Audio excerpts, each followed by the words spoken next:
This is Split Second. If you like insanely fast cars and explosive action, you've come to the right place. I grew up on racing games, on driving games in general. There was a time when I exclusively only played driving games. A few console generations ago, racing games were in abundance. We had Split Second, Tokyo Extreme Racer, Driver, Midnight Club, Smuggler's Run, yes, developed by the same icons of greed who won't stop selling you shark cards for an ancient game. Burnout, need I say more? Burnout Paradise was the perfect way to bid farewell to a beloved series. For the first and the last time, we got free roam, lots of cars, intense racing action, wonderful graphics, and an unbeatable soundtrack that also struck several chords of nostalgia. Then we had Drive Club, Need for Speed Underground, Ridge Racer, Full Auto, and especially the Mad Max video game, released for previous gen consoles in 2015 if I recall correctly. No, seriously, Mad Max is an underrated gem. By all means, do check it out. I mean, it's not exactly a driving game, but driving is a fundamental aspect of it similar to GTA.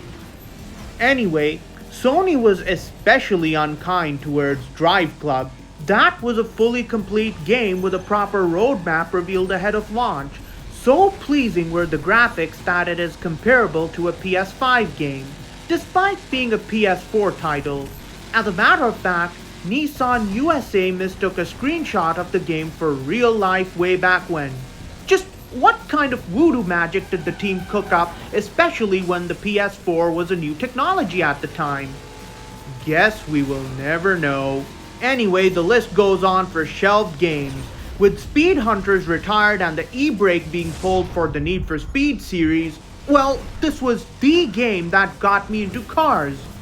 Look how the mighty have fallen. Support will be pulled for Need for Speed Rivals this coming August, with more titles to follow. Is this the end of the road for racing games and driving games? The Wreckfest for driving games continues. Turn 10 Studios has become redundant and effectively demoted to a Forza Horizon support team. There is no Ridge Racer or Midnight Club in sight, so we can forget about that. Nope, not even by a long shot. Screamers? Well, the gameplay reveal trailer for Screamers had me gasping for air because it was so woefully pathetic. I was screaming not out of excitement, but out of disappointment that this is the game that low-key got me hyped. Even my tech bro friends could have rendered a better game than whatever they showed us.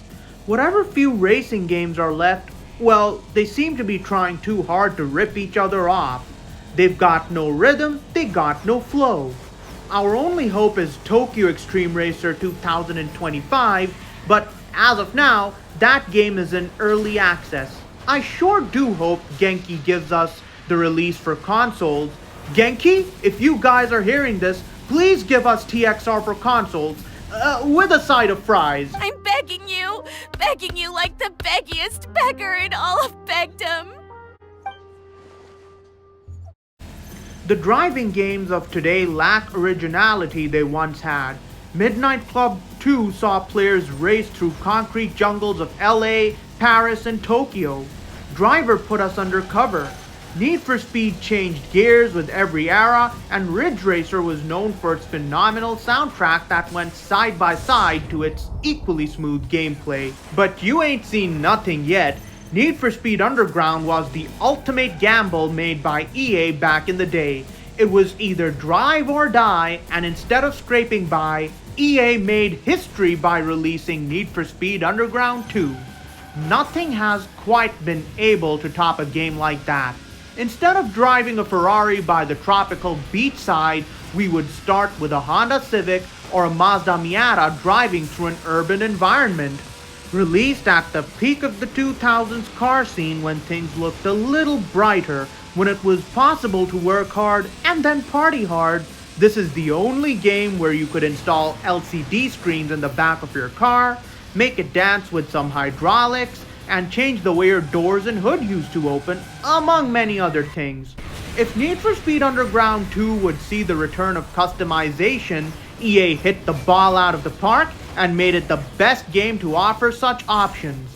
Aside from GTA, it was this game which decisively established the PS2 being the best console ever, marking a golden age in gaming. However, like all golden ages, this one would end.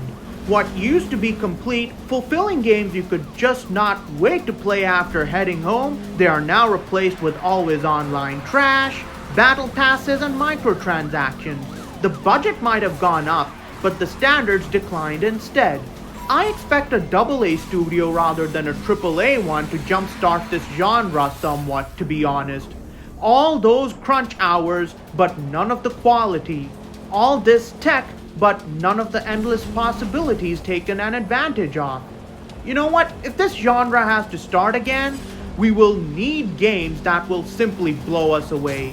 Thankfully, the standards are painfully low, so it will not take so much to impress us. What's the holdup? Man, if I had a team to manage and some music licenses, I would give us the game of the ages.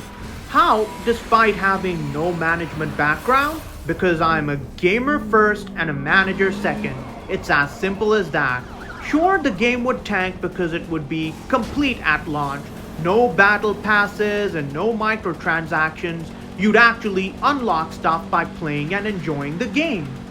But again, the quality and the labor of love placed into this game by me and my team, that would be undeniable. So at least it would be a cult classic, if not a proper classic.